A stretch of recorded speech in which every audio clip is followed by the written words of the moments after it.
तुम सोचते हो कि ख्याल रहित कैसे होंगे, पर वो हाँ कोई जी। एक्सरसाइज थोड़ी है ना? वो कोई शरीर का कर्म थोड़ी है कि मैं ख्याल से रहित कैसे हो जाऊं, एकदम थॉटलेस कैसे हो जाऊं। चाहते तो बहुत ऊंची ऊंची चीजें हैं, हम सब चाहते हैं परम शांति, एकदम मेरा दिमाग खाली हो जाए। दिमाग को खाली करना है तो निर्वासनिकता की ओर जाना है। और निर्वासनिकता कैसे आएगी? आसमान से तो नहीं आ सकती है, वो गहरी ज्ञान से आएगी। और आज भगवान ने इतने अच्छे से खोल के बोला, जो आत्म विश्वासी है, नॉट भगवान विश्वासी या प्रकृति विश्वासी या प्रारब्ध विश्वासी, ये नहीं बोला। बोला आत्म विश्वासी मतलब क्या? कि तुम अपने मन के अंदर ऐसा गोता लगाओ, ऐसी गहराइयों में जाकर तुम्हें वहां पे साक्षात्कार हो जाए। किस चीज का साक्षात्कार हो जाए? ये मैं के ना होने का, ये मैं खाली एक फितुर का, ये ख्याल कुछ भी नहीं है, पानी के बुलबुले ही हैं। इनसे आसक्त होकर मैं अपना जन्म कैसे बर्बाद होने दे सकता हूँ? जब अंदर से अपने मन के अंदर गोता लगा के पूर्ण झूठ का मुझको साक्षात्कार हो जाता है ना, मैं सच्ची बोलती हूँ, सच का साक्षात्कार करना नहीं पड़ता है, सच तो है ही है। साक्षात्कार अगर करना है तो किस चीज का, क्या चीज का साक्षात्कार करके मन को ठंडक आती है? एक प्रकार का मन जो है आश्चर्यचकित रह जाता है कि ओ माय गॉड, जिस चीज को, जिस खंबे को पकड़कर मैं आज तक जीवन जी रहा था, वो तो बुनियादहीन है। बुनियादहीन समझते हैं ना, वो फाउंडेशन लेस है। ये कितनी आश्चर्य से भरी हुई बात है। मैं तो रिश्तों को अहमियत देता था, मैं तो अच्छे बुरे को अहमियत देता था, मेरी बुद्धि तो ऐसी तेजी से चलती थी, पूछो मत। ऐसे लगता था कि अगर मैं सोचूंगा नहीं तो कार्य होगा कैसे, बोलूंगा नहीं तो बात बनेगी कैसे, कहीं कोई मेरे को बेवकूफ बना के ना चला जाए। अरे ये संसार है ही नहीं, उसको सच समझना ही सबसे बड़ी बेवकूफी है। तो जो ऑलरेडी बेवकूफ बनकर बैठा है, उसको तो क्या कोई बेवकूफ बनाएगा बताओ? ये बेवाकिफ पना नहीं है क्या? बेवकूफ मतलब जो बंदा बेवाकिफ है किससे? पूर्ण सत्य से। आधा सच नहीं, पूर्ण सच की यहाँ बात हो रही है।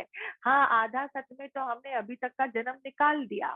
ज्ञान भी हम सुनते हैं, मीठा लगता है, सच्चा लगता है, उसको अप्लाई भी करने की कोशिश करते हैं, पर फिर गड़बड़ कहाँ होती है?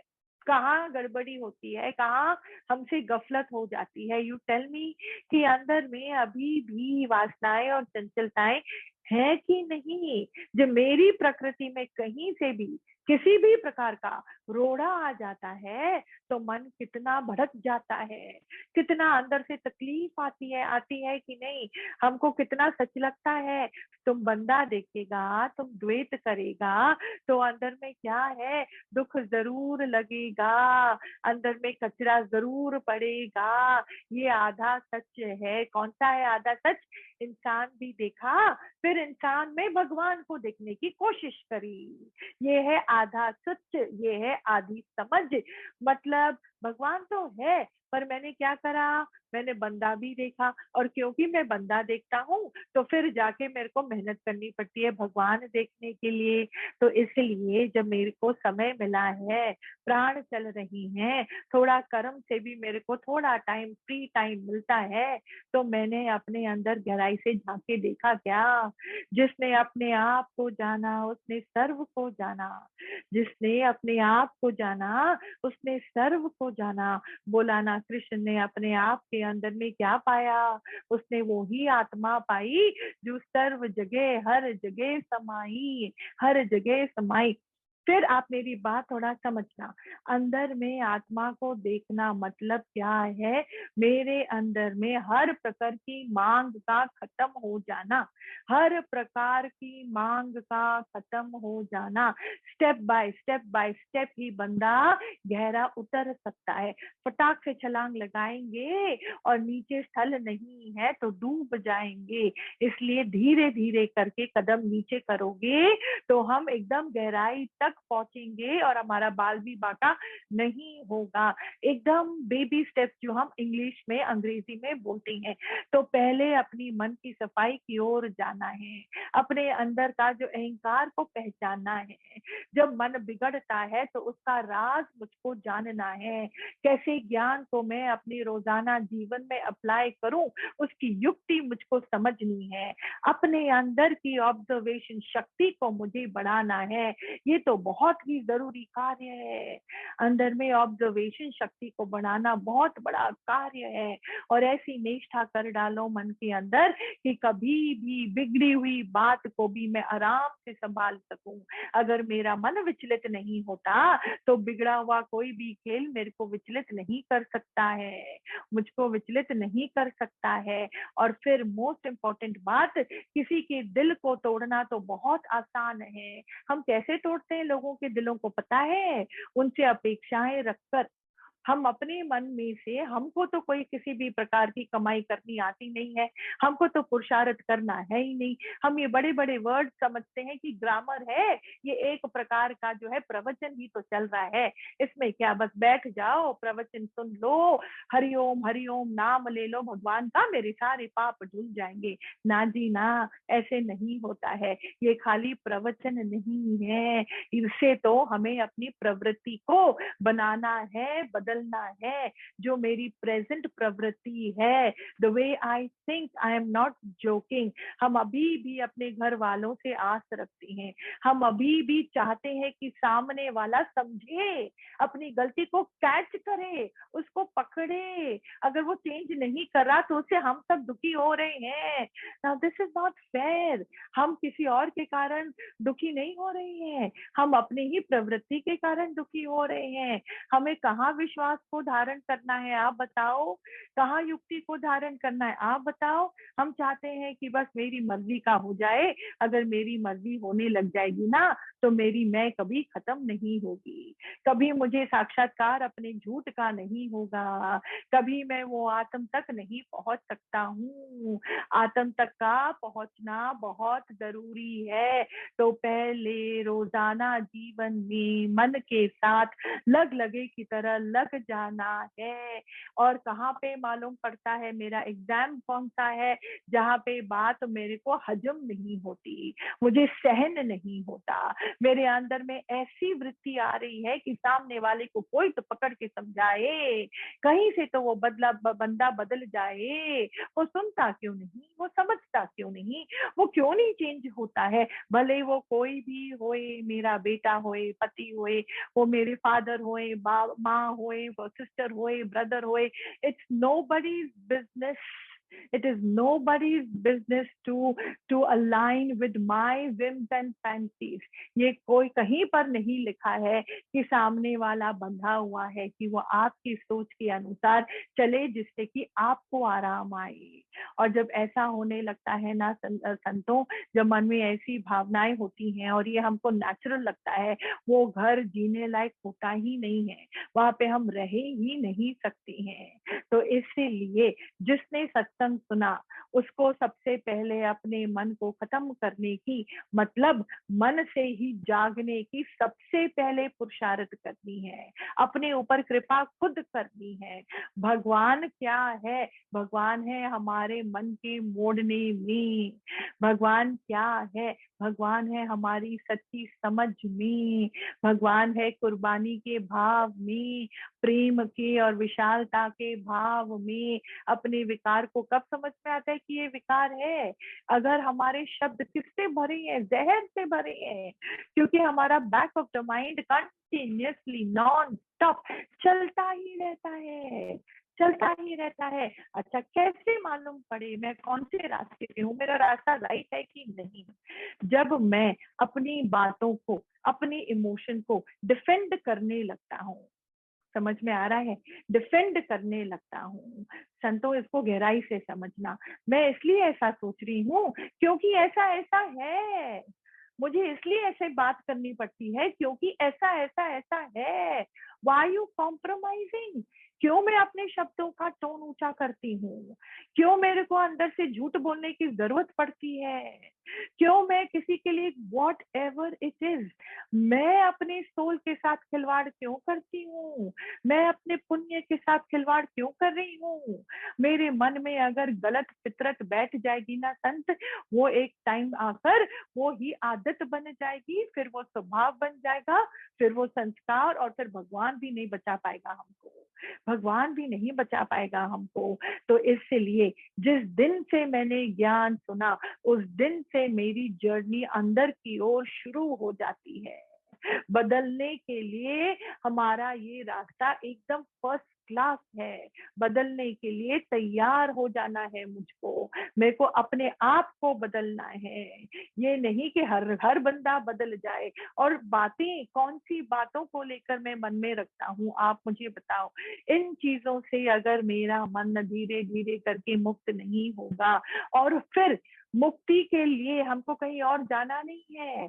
जहां काटा वहीं पर बैठ जाओ, जहां काटा वहीं पर बैठ जाओ। आत्मा को आसमान से नहीं पकड़ना है, नीचे की गहराई से लेना है, उसको अंदर से पकड़ना है ना। मैं ऐसे ऐसे करके देखूंगा तो क्या मेरी प्यास बुझ जाएगी? नहीं, मुझे झुक कर पानी का ग्लास उठाकर पीना पड़ता है।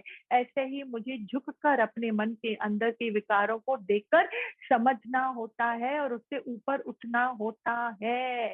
That is the most important thing. हमारी चिपक बहुत गहरी होती है छोटी छोटी बातें पर, इट डजंट मैटर। वो छोटी बातों से, छोटी से भी छोटी बात, छोटी से भी छोटी बात, कोई बात नहीं का ये इतना बड़ा मंत्र जो हर सत्संग में हम बोलते हैं, उसको हमें विद हेल्थ अपनाना पड़ता है और अप्लाई करना पड़ता है। हेल्दीली, सप्रेस करके नहीं, पर हेल्दीली अप्लाई करना पड़ता है। ठीक है, फिर आते हैं, फिर वही बात जिससे वाणी शुरू हुई थी कि मुझको अपने ना होने का साक्षात्कार पहले करना है, वहीं पर आत्म आपको खड़ा दिखाई देगा। वहीं पर no other stories are worth your time and attention, this is the ultimate truth. ये ही पूर्ण सच्चाई है। निरअहकारत्व ही मेरा ईश्वरत्व है, यही आत्मिकता है, यही ब्रह्म की सच्चाई है। देखो अंदर मन द्वारा, ना शरीर, ना तुम पना, और तुम भी एक प्रकार का फितुर, इस फितुर से भी मुझको क्या है करना। और फिर आप देखोगे खुली आंख से ऐसा नजारा कि हर जगह है समाया मेरा अपना आप प्यारा, हर जगह समाया मेरा अपना आप प्यारा। और इस समान प्रकृति से भी मेरा मन पूरी तरीके से विरामता में है, वैराग्य में है। पूर्णता को देखकर, समझकर अंदर से अटक लटक मेरी हट जाती है। वहां से आता है पूर्ण समाधान, वहां से आता है पूर्ण समाधान। तभी हम जाके सामान्य दृष्टि रख सकते हैं। क्यों, कैसे? क्योंकि जिसने अपने आप को जाना, वो किसी और बात में ना खुद लटकेगा, ना आपको लटकाएगा, ना खुद लटकेगा, ना आपको लटकाएगा, क्योंकि और कोई चीज इतनी काबिलियत रखती ही नहीं है। Nothing else is worth it, nothing else is worth talking about, nothing else is worth thinking about। हाँ, पर मैं नहीं बोलती हूँ संतों कि आपके सामने हालत नहीं आएगी, कि कोई खेल नहीं आएगा। ये अगर मैं बोलूं तो ये बात गलत है, क्योंकि पिछले किए हुए कर्मों के फल अनुसार आपके सामने कई सिचुएशंस आएंगी। उनके सामने हमको स्ट्रेट खड़ा रहना पड़ेगा, उन सिचुएशंस को कॉम्बैक्ट करना पड़ेगा, एड्रेस करना पड़ेगा, और वो सिचुएशंस बढ़े ना, उसके कारण आप और दलदल में घुसो ना, उसका उपाय आपको ही ढूंढना है। अगर आप मुझसे पूछोगे कि दीदी प्रारब्ध के कर्म क्या कट सकते हैं? हाँ, कट सकते हैं। अगर हम पर कैसे? अगर हम बात बात पे उस समय अगर भगवान को टाइट पकड़े, वहां पर भगवान की रजा ही समझे, अंदर ही अंदर बुराई को बढ़ने ना दें, हाँ द्वेष भाव में आकर किसी को जजमेंट ना करें, हम बातों को टाइट पकड़े ना, उनको लूज रहने दें और आगे की ओर बढ़े, तो वो प्रारब्ध के कर्म कट सकते हैं। एक है ज्ञान, एक है ज्ञान की समझ, एक है ज्ञान की युक्ति, और पांचवा है ज्ञान का एप्लीकेशन। ये पांचों या चारों जो भी है बहुत जरूरी है, बहुत ज्यादा जरूरी है। एक है ज्ञान, फिर है ज्ञान की समझ, फिर है ज्ञान की युक्ति, फिर है ज्ञान की एप्लीकेशन। जब हम ये करते हैं तो ही जाके मैं प्रारब्ध के कर्मों के बंधनों से छूट सकता हूँ। मतलब बोला ना भगवान ने, गुरु ने, ज्ञान भया तो कर्म ही नाश। तो ज्ञान का भय ना, जो हमने पहले भी आपको खोल खोल के समझाया है, दीज आर द प्रोसेसेस। अच्छा, प्रारब्ध का कर्म बड़ा मजेदार है, हाँ सुनने में अच्छा लगता है, पर उससे छुपना मतलब जब मुझको वो बात, मतलब प्रारब्ध मतलब और कर्म मतलब और उसका फल मतलब अभी के समय में जो मेरे इंद्रियों का हूबहू साक्षात्कार कर रहा है, मेरा घर कैसा, मेरी वातावरण कैसी, मेरे बंदे कैसे और उनका स्वभाव कैसा, हाँ समझना, प्रारब्ध भी बाहर का ही विषय है संतों, अंदर तक वो आपको टच नहीं कर सकता। अंदर तो आपको बाहर प्रारब्ध टच नहीं कर सकता, अंदर तो खाली आपकी समझ ही आपको हिला सकती है या बना सकती है या कायम रख सकती है। Nothing can touch you from inside. तो प्रारब्ध तभी बोला कि प्रारब्ध भी मूर्खों की भाषा है, जो उसको इतना हम बड़ा इंपॉर्टेंस देते हैं। समझ में आ रहा है? तो अगर हम बाहर की होनी से परेशान होते हैं, मतलब मैंने अपने मन के अंदर को बाहर के प्रारब्ध के साथ चिपका दिया, और बाहर का प्रारब्ध तो चेंजेबल है, और जहां मन उसके साथ चिपका हुआ है तो मन भी गोते खाएगा, मन भी ऐसे ऊपर नीचे होगा। पर अगर ज्ञान से मैंने अपने मन को इस प्रकार संभाल लिया, इस प्रकार उसको ट्यून कर लिया, इस प्रकार टेम कर लिया, और उसको अपने अंदर का ही खजाना मैंने ज्ञान के कारण दे दिया, डीप इंटरनल एनालिसिस करके मैंने अपने दिमाग में से वो मैं पने का भाण मेरे दिमाग से एकदम खिंच गया, हट गया, और मैं सर्वस्त्र में समा जाता हूँ, तो बाहर की हालत भले प्रारब्ध बोलो भले होनी बोलो, वो अपनी जगह है, अपनी जगह चली जाएगी, वो चेंजेबल है, चेंजेबल रहेगी। हरिओम शांति। इतना हम अपने अंदर में आराम पाएंगे, इतना आराम पाएंगे। ये बात समझा, थोड़ा ध्यान से आप सुनो, आपको कैच होगा बाहर है कि नहीं।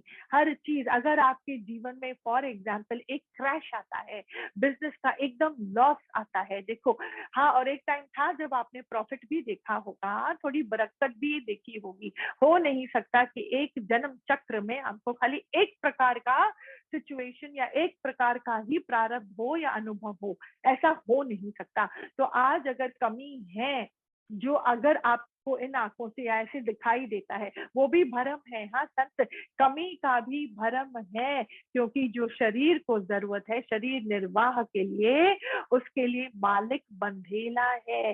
थोड़ा ठंडा दिमाग से बैठ के जरा आप सोचो और देखो, कभी भी उसने हमको भूखा नहीं सुलाया होगा, कभी भी जो भी, और वो भी सत्संग में आने के बाद। हाँ, सत्संग में आने से पहले तो हम बिगड़ी अगर इतनी होती है ना, खाली इतनी सी उसको हम इतनी कर देते हैं, इतनी कर देते हैं, तो उसमें मालिक भी कुछ हमारी मदद नहीं कर सकता। लेकिन अगर हमने सत्संग में शरण ली है, ज्ञान हम सुनते हैं, तो वहां पर हम ठंडे दिमाग से इस बात को कैच करेंगे कि सच में आप देखो कि मेरे शरीर निर्वाह के लिए कभी कोई कमी आई थी क्या? जितना खाना, जितना अन्न शरीर डाइजेस्ट नहीं कर सकता, उससे कहीं ज्यादा हमारे रसोई घर में होगा। हम परेशान जरूर होते हैं, पर इसलिए नहीं क्योंकि अन्न की कमी है, पर इसलिए कि इतना अन्न हम समाये कहाँ पे। हर चीज की हमको देखो भगवान ने दिया है, खाली दिमाग बहुत हाहाकार मचाता है। अगर आप अंदर प्रैक्टिस करो कि हर चीज को सच्चाई से समझो कि वो मालिक का ही है, शिव का ही है, वो ही देखेगा, वो ही करेगा। सच्चाई से अंदर से अपनी सारी रिस्पॉन्सिबिलिटीज, अपनी सारी मन की जो है विचलितता, अपने मन की सारी जो चंचलता, तो खैर अभी अभी बहुत कम हो गई है किसी के दिल में जो अभी सत्संग सुन रही है, चंचलता इतनी है नहीं। पर अगर जो भी है, आप सच्चे मन से भले परेशान होकर या भले श्रद्धा में आकर कैसे भी उसको अगर आप सौंपते हैं ना, आप देखो कितनी भी बिगड़ी प्रारब्ध होगी, उसको मालिक बिल्कुल एकदम सही समय पर इतनी अच्छी तरीके से संवारता है।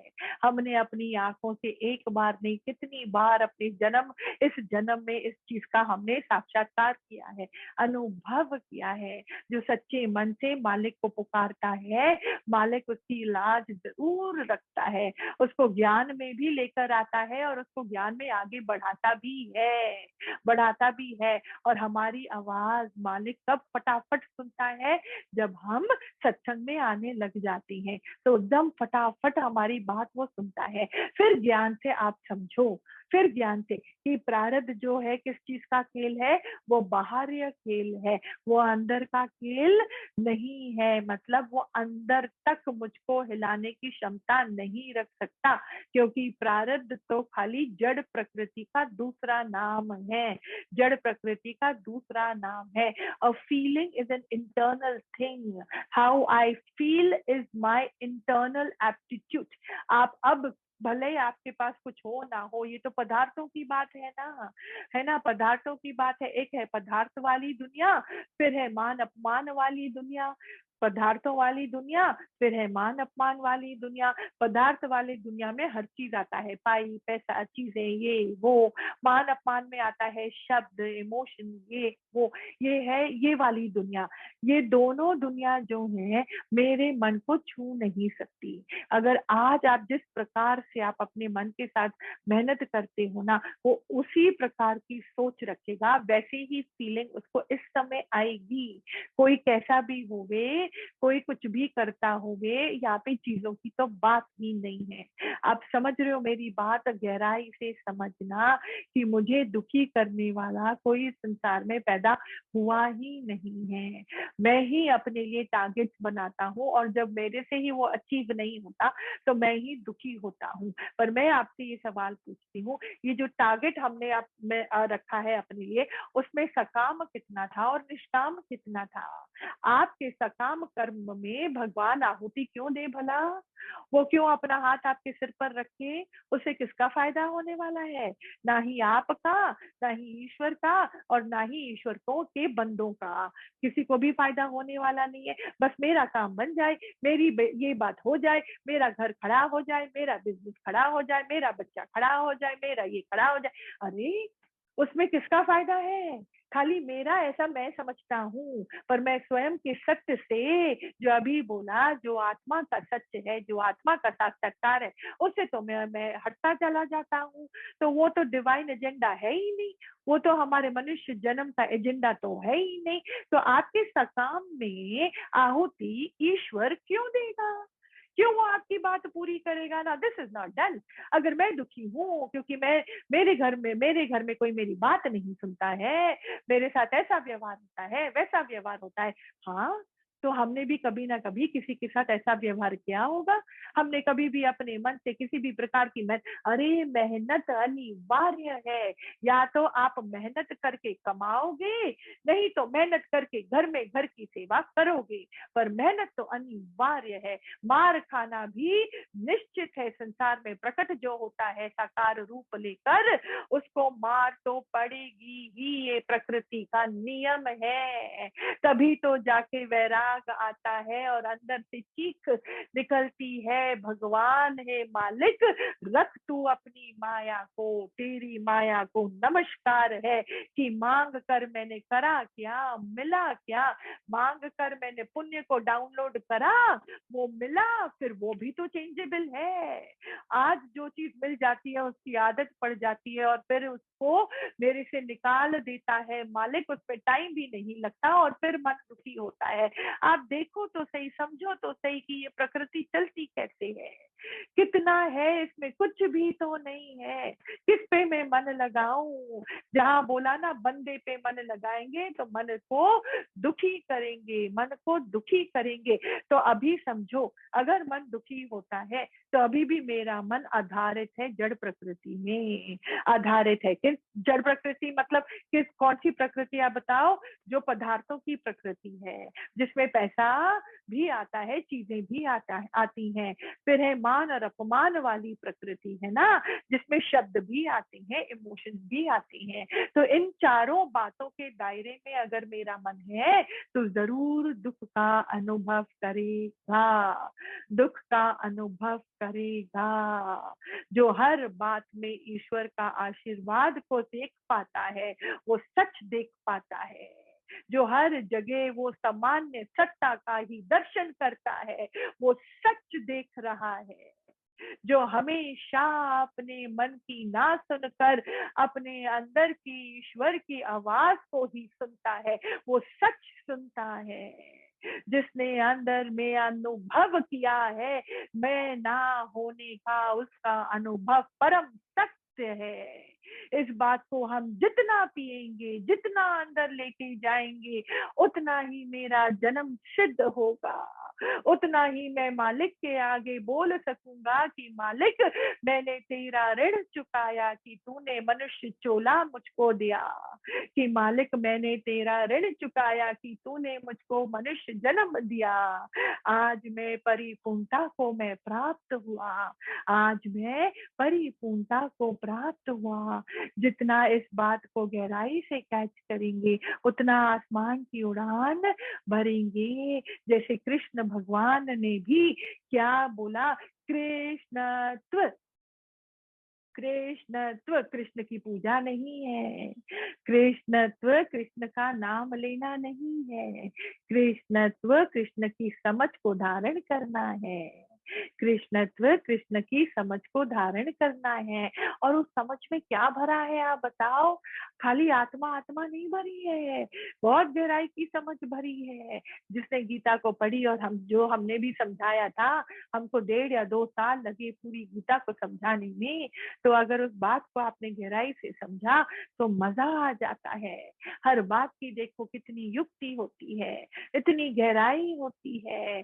नहीं तो इंसान अपने कर्म से कैसे छूटेगा? उसकी समझ को एकदम बोला टेढ़ा होना पड़ता है। और शुड आई से, दिन का रात, रात का दिन ऐसा हो जाना पड़ता है हमारे दिमाग को।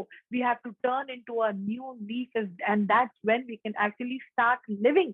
नहीं तो हम तो मृत्यु के समान ही तो चल रहे हैं, एकदम अंधकार वाला जीवन। अंधकार वाला जीवन जो बंदा जी रहा होता है ना, उसके समक्ष बैठने में भी सिर भारी हो जाता है, एकदम गंदा सा लगने लगता है। ऐसा लगता है वो हटो यहाँ से, यहाँ पे करना क्या है। इतनी हमारी ऊर्जा नीचे की ओर जाने लग जाती है, जाने लग जाती है। तो हमको तो ऐसा जीवन, अंधकार से भरा जीवन जीना ही नहीं है, जीवन जीना ही नहीं है। सच में मैं बोलती हूँ, जैसे हम अंदर की ओर और बढ़ते जाते हैं, ऊपर की ओर ऑटोमेटिकली चढ़ते जाते हैं, वहां पर स्थूल प्रकृति बिल्कुल अच्छी नहीं लगती, नहीं अच्छी लगती। मुझको अपना शरीर ही भूल जाता है, किसी और के शरीर को मैं क्या पकड़ के रखूं? मुझे अपना आप ही याद नहीं रहता, मैं किसी और की याद कहाँ से करूं? मुझे अपने अंदर की ना होने का समझ इतना गहराई से कैच हो जाता है कि आसक्ति की भी मुझे समझ नहीं आती। और इतना हर जगह ईश्वर समाया, इतना अंदर में उस बात को मैं देख पाता हूँ कि मुझे कोई नाम रूप अंदर में कैच ही नहीं होता। मेमोरी पूरी की पूरी पुरानी वाली खत्म होकर अब मेरे मेमोरी में क्या है आपको मालूम है? अब हमारी मेमोरी में जो ये उच्च कोटि के अनुभव आते जाते रहते हैं ना, जो हमारी हर गलती से जो सीखते रहते हैं ना, उनके अनुभव हमारे मेमोरी में ऐसे आ बसे हैं, ऐसे आ बसे हैं कि वो हमारे हर चैलेंजिंग टाइम पर हमारी मदद करते हैं, मदद करते हैं। आप देखो जो भी भले मानस हुए हैं, आप देखो, look into your history books, look into your scriptures, हमको समझ में आएगा कि जो भी भले मानस रहे हैं, जो निष्काम के लिए अपना जीवन जीते थे, उनके आगे कष्ट कम नहीं आए हैं। खूब सारे कष्ट, अगर आपको कभी मौका मिलता है, आप उनसे बात करते हो या बात करोगे, या जिसने भी उनसे बात करी होगी, तो जाना होगा कि हर कष्ट के कारण ही वो और गहरा उतरे हैं, हर कष्ट के कारण ही उनका गंध और साफ हो पाया है, वो कष्ट के कारण ही वो और मेच्योरिटी को प्राप्त हुए हैं, आत्मिकता को प्राप्त हुए हैं। उनको समझ में आया कि हर चीज जो दिखाई देती है वो सच नहीं है। हर चीज, ये नहीं कि हर चीज जो चमकती है खाली वो सोना नहीं है, नहीं, जो हर चीज इन आंखों से जो दिखाई देती है, जो हमने पढ़ा था बचपन से, हाँ, ए फॉर एप्पल, तो जब एप्पल सामने आता है तो दिमाग इमीडिएटली बोलता है अरे ये तो एप्पल है। आप बोलोगे ये तो एप्पल है, ये तो सीखी पढ़ाई हुई बात है, पर जो अंदर से जागेला है ना, वो क्या बोलेगा? ये तो ईश्वर है, ये तो भगवान है। आपके लिए होगा एप्पल, मेरे लिए तो ईश्वर है। फिर सामने वाला बोलेगा अमरूद, ये तो अमरूद है, पर जो अगेन जागेला है वो भी बोलेगा नहीं होगा ये अमरूद, पर मेरे लिए ये भी भगवान है। तो अंदर में आप देखो सामान्य दृष्टि, तो सामान्य दृष्टि है तो मेरा मन हमेशा समाधान में ही है। यहाँ पे दोष ग्राहक दृष्टि बिल्कुल आ ही नहीं सकती है। हर कर्म में वो बोलता है ठीक है ना, ठीक है ना, कोई बात नहीं। और अपने आप को बदलने में तो उसको 2 सेकंड नहीं लगेगा, फटाक से वो बोलेगा हाँ ठीक है। आप जब अपना व्यू सामने रखोगे तो जो जागेला बंदा है ना, वो इंस्टेंटली बोलेगा ठीक है ना, आपकी ये व्यू है तो ठीक है ना। अपनी व्यू को भी रखने में उसको भारीपन लगेगा, बोलेगा अरे जगत बना ही नहीं है, काहे का मैं व्यू रखूं, काहे का मैं अपनी बात बोलूं, सामने वाला बोल रहा है ना, दोनों में से एक बंदा बोल रहा है ना, ठीक है ना, वही बात राइट होगी ना। हाँ, एक बोले दूजा माने, ये है रघुवर की सीख, ये है गुरुजनों की सीख कि एक बोले दूजा माने। उसको बोझ जैसा लगेगा कि मैं अपनी बात को क्यों मनवाऊं। अच्छी बात है ना, जो बोले सो कुंडी खोले, जिसने बोला वही अपनी बात पूरी करेगा, मेरे को क्या है, मेरे लिए तो हर जगह वही समान शक्ति समाई पड़ी है। जिसने अंदर में गुम होने का मजा चख लिया है ना, गुम होना मतलब अभी जो मैंने आपको बोला, हाँ, गुम होना, जो अपने मन के अंदर से मैंपन के रहस्य को जान गया है, वो ऐसा गुम होता है। निरहंकार पने में बहुत आनंद छुपा है। निरहंकार के टोकरे में वो एक प्रकार का ज्वेलरी बॉक्स है, लाइक अ ज्वेलरी बॉक्स। हाँ, जब वो निरहंकार पना इज अ ज्वेलरी बॉक्स, जब हम उसको खोलते हैं तो इतना खजाना उसमें पाते हैं, lord of jewellery, lord of gold lies there, और हम माला माल हो जाते हैं। ये ऐसी बात है, निरअहकार पने में जब हम आते हैं ना, तो आनंद और आराम और हल्कापन रूपी ये सोना मेरे हाथ लगता है, और मेरा मन ऐसी उड़ान भरता है। अमीरी से भरी होती है ये उड़ान, आजादी से मीठा और कोई अमीरी होती ही नहीं है। आजादी, किससे आजादी? प्रारब्ध से, उसकी तो अभी पड़ी ही नहीं है किसी को। अगेन जो जागेला अकेला बंदा है, उसके लिए प्रारब्ध कुछ भी चीज नहीं है। तो आजादी तो किससे? अपने मन के विकारों से। कितना गंदा लगता है, आपको मालूम है? To feel jealous, it is does not feel nice. एकदम ऐसे लगता है कि बंदे ने मेरे को नहीं बांधा है, मेरे विकार ने मेरे को बांधा है। बंदे के कोई एक्शन से मेरे को अगर जलन वाली फीलिंग आती है तो मेरे को ऐसे उस बंदे के लिए नफरत होती है, और हम उस जलन को जस्टिफाई करती हैं कि मेरा जलन का होना तो अच्छी बात ही है ना, राइट है ना, उस बंदे को ऐसा करना ही नहीं चाहिए था। नहीं, वो बंदे का ऐसा करना मेरे लिए एक प्रकार का सुजागी है, एक प्रकार का शीशा है कि मालूम पड़ा मेरे अंदर जलन की भावना है। अंदर पड़ा ही है ना, हमारे अंदर में जैसे विकार ऐसे पड़े हुए हैं ना, जैसे हर जगह हवा समाई, ऐसे मेरे मन के अंदर विकार समाए, ऐसे विकार समाए।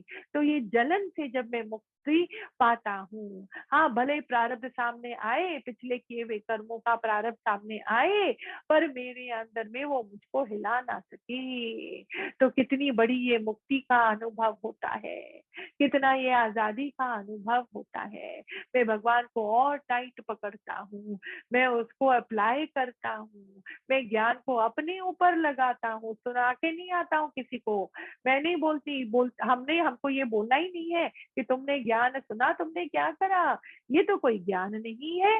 व्हाट आर वी डूइंग, है ना? ऐसे सच्ची मैं बोलती हूँ, हमें ना अपने खून को पूरा बदलना है, पूरा बदलना है।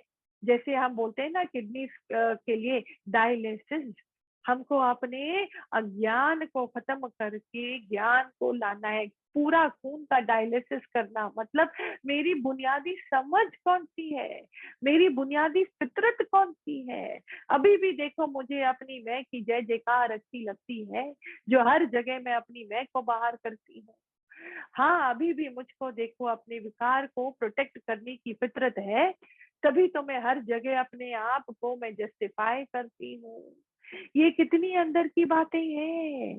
अगर हम इनसे ऊपर नहीं चढ़ेंगे, इनको देखकर इनसे ऊपर नहीं उठेंगे, तो हम नेक्स्ट लेवल तक कब और कहाँ पहुंचेंगे। हाँ, समय किसी के लिए वेट नहीं करता, हमेशा के लिए कुछ भी चीज नहीं है। ना ही मेरा शरीर हमेशा के लिए है, ना ही मेरा ये जन्म देखो हमेशा के लिए है। कितनी सुंदर बात है ना, कभी कि देखो हमारे बाल भी जो है हमेशा के लिए काले नहीं रहते हैं। हर चीज कितनी चेंजेबल है। राजा भी हमेशा राजाई में नहीं रहता है, हाँ गरीब भी गरीबी में नहीं रहता है, हर चीज चेंजेबल है। तो समय रहते रहते, ये ज्ञान की गंगा बहते बहते, ऑपोजिशन के आते आते, ये मेरे मौके हैं, मुझे इन पर झपटना है और अपना जीवन बनाना है। मेरा जीवन ऐसा बने जहाँ पे पर्सनल जैसे कोई चीज हो ही नहीं। पर्सनल, पर्सनल क्या है आप बताओ? हम बोलते हैं कि दीदी हमको थोड़ा समय चाहिए, हमें आपसे पर्सनल बात करनी है। पर्सनल क्या है? ज्ञान तो हर एक जगह अप्लाई होता है। ज्ञान सुनो और अपने पर्सनल जीवन को बनाते चलो। मैं सर्व का हूँ, मतलब मैं ईश्वर का हूँ। मैं शरीर से सर्व का हो ही नहीं सकता, पर आत्मा करके मैं सर्व जगह समाया, इसलिए मैं सर्व का हूँ। सेवा मतलब मेरे अंदर में निष्पक्ष भावनाएं ही है, पक्षपात रहित। अगर पक्षपात रहित नहीं है तो अपना पक्ष कहाँ है बताओ आप? जहाँ मोह है, जहाँ आसक्ति है, वहीं तो हम अपना पक्ष रखते हैं, उसी की ओर तो हम आकर्षित होती हैं। देखो जी, हमारे जीवन में एक चीज सिद्ध होगी। आप बोलोगे हर चीज मेरे जीवन में सिद्ध हो जाए, तो ये नहीं होगा। या तो झूठ सिद्ध होगा या तो सच सिद्ध होगा। या तो आप ईश्वर को पाओगे या तो आप पदार्थों को पाओगे। आप किसको पाना चाहते हो? किसको? या तो आप नर्क और स्वर्ग को पाओगे या तो निर्वाण को पाओगे। या तो बंधनों से झूंझोगे या तो अभी का अभी इस समय हर पल मुक्ति का अनुभव करोगे। विकारों से मुक्त होना ही मुक्ति है संत, और कोई बड़ी बातें नहीं है ये। हाँ, तो हमको एक ही चीज हमारी सिद्ध होगी जीवन में। तो आज जब आपका समय आएगा मेरे से बात करने का, तो आप अपना निश्चय मुझे जरूर बताना। मेरे सामने जो निश्चय करेगा वो फलीभूत होगा। निश्चय वालों का निश्चय बढ़ाते स्वयं कृष्ण है। तो मैं निश्चय किस चीज का करती हूँ, मेरे को निश्चय किस चीज का करना है। कोई आपको थोड़ी ना बोलता है कि आप जाके सूरज के पास जाके बैठकर ध्यान करो या चंद्रमा को लेकर धरती पे आओ। हमसे कोई ऐसी मांग थोड़ी कर रहा है। We all understand the limitations of the physical body, लेकिन मन का कौन सा लिमिटेशन है? मन का कोई लिमिटेशन नहीं है। इसलिए तो वो हर जगह जाके अपने आप को वास करा देता है, उसी का तो नाम है वासना। हर जगह वास करा देता है। लेकिन मन का ही, मन द्वारा निश्चय करना सही डायरेक्शन में अनिवार्य है, जरूरी है। निश्चय करो और निश्चय ऐसा उच्च कोटि का करो कि उस पर खरे उतर सको। ऐसा आशीर्वाद भी निराकार आपको देगा, depending on your quality of निश्चय। हाँ, अगर आप निश्चय उच्च कोटि का करोगे, आत्मिकता तक पहुंचने का करोगे, अपने विकारों से जीतने का करोगे, फालतू की छोटी छोटी बातों पे मेरा मन रूठ जाता है, उससे ऊपर उठने का करोगे, हाँ, मुस्कुराने का करोगे, सकाम से हटकर निष्काम का करोगे, तो फटाक से वो निश्चय को बढ़ाएगा भगवान। पर अगर मेरा निश्चय झूठी दुनिया का होगा, तो वहां पे तो वो भी फलीभूत होगा संत, वो निश्चय भी फलीभूत होगा, पर वहां पर जूझना पड़ेगा, बहुत ज्यादा जूझना पड़ेगा, बहुत हालातों का सामना करना पड़ेगा, क्योंकि झूठ के कोई पांव नहीं होते, वो बेसलेस होता है। कितना भी मैं सीख सीख लूं, झूठ से जूझते जूझते फिर भी मैं आत्म तक नहीं पहुंच पाऊंगा। वहां तो कर्म बनने से कोई हमको रोक ही नहीं सकेगा, या कर्म बनते ही बनते हैं, बनेंगे ही बनेंगे, क्योंकि उसके अलावा हमको कुछ और मालूम थोड़ी है। क्या बोला, हर कर्म में दोष है, हर कर्म में दोष है। कोई बंदा अहंकार रखे, अज्ञान के कारण किसी भी कार्य में उतरे और ये ना बोले कि ये मैंने किया, हो ही नहीं सकता, हो ही नहीं सकता। नहीं बोलेगा क्योंकि संस्कार ऊंचे हैं, लेकिन उसके चित्त में तो ये बैठ जाता है। और अगर चित्त में बैठ गया तो उसका फल, उस कर्म का फल तो ढूंढते हुए उसको आएगा, आएगा। हाँ, आप नहीं समझना कि खाली जो आंखों से दिखाई देता है, खाली वो ही फल का एक प्रकार का, वो ही कर्म का फल है। नहीं कि मैंने ये किया तो अभी इस चीज का मुझको फल। जो ख्याल, एनीथिंग मैन्युफैक्चर्ड, हाँ, shows up, is created, that requires maintenance. आप समझ रहे हो, मैन्युफैक्चरिंग फैक्ट्री में एक सुई भी मैन्युफैक्चर करोगे तो उसका भी देख रेख किसको करनी है? हम ही को करनी है। ऐसे ही आपके शरीर द्वारा जो कुछ भी होता है, उसका उसका माई बाप कौन है? आप ही हो। और उसका देख रेख कौन करेगा? फिर आप ही को करना पड़ेगा। और जो मैन्युफैक्चर हुआ, अगर जो सुई है अगर वो किसी को चोट पहुंचाएगी तो वो मैन्युफैक्चरिंग का जो मालिक है उसी को तो जवाबदारी देनी पड़ेगी। तो हम भी इस प्रकृति में, अपने ही प्रकृति में हम क्या मैन्युफैक्चर कर रहे हैं? मतलब समझो, जो मेरा मन है उसके अंदर की हर हर ख्याल की क्वालिटी क्या है। जैसे मेरा जो प्राण है, हर श्वास जो मेरे अंदर जाता है और बाहर आता है, हाँ, दोनों बहुत जरूरी हैं, तभी तो मैं जीवित हूँ। ऐसे ही मेरे मन के अंदर की हर फुरना की क्वालिटी बहुत जरूरी है। तभी बोला बार बार वाणी में कि जागते रहो। ये जागना क्या है कि मैं पहले अपने मन की फुरनाओं की क्वालिटी को देखूं, जांच प्रचार करूं, उसकी क्वालिटी को ठीक करूं, खूब सारा ज्ञान अपने साथ अप्लाई करूं, हालतों से जूझ जूझ कर बंधनों से उठूं, फिर आत्म जो है विवेचन करती जाऊं, करती जाऊं, करती जाऊं। तब जाके मैं के ना होने का दृष्टा मैं बनूंगा। तब जाके ख्याल का बेसलेसनेस मेरे को समझ में आएगा। तब जाके ख्यालों से मेरा मन खाली खाली होगा, नहीं तो थॉटलेसनेस खाली शब्द है। जो असली का भगवान है ना, उसमें ना मन है, ना मन की इच्छाएं है, ना मन की फितरत है, ना ही किसी भी प्रकार का ख्याल है। और अगर प्रेरणा आती है ख्याल रूप में, तो वो प्रेरणा ही है, उसमें कोई चिपक नहीं, अटक लटक नहीं। वो हर कर्म से और कर्म बंधन से मुक्त है, हर कार्य से भी वो मुक्त है। बहुत ही सुंदर मन की अवस्था उसकी होती है। Thoughtlessness means you have reached the beyond. You have reached the beyond. Zero ego, zero confusion, zero body consciousness. एकदम देह अध्यास से मैं मुक्त संतों, एकदम देह अध्यास से मैं मुक्त।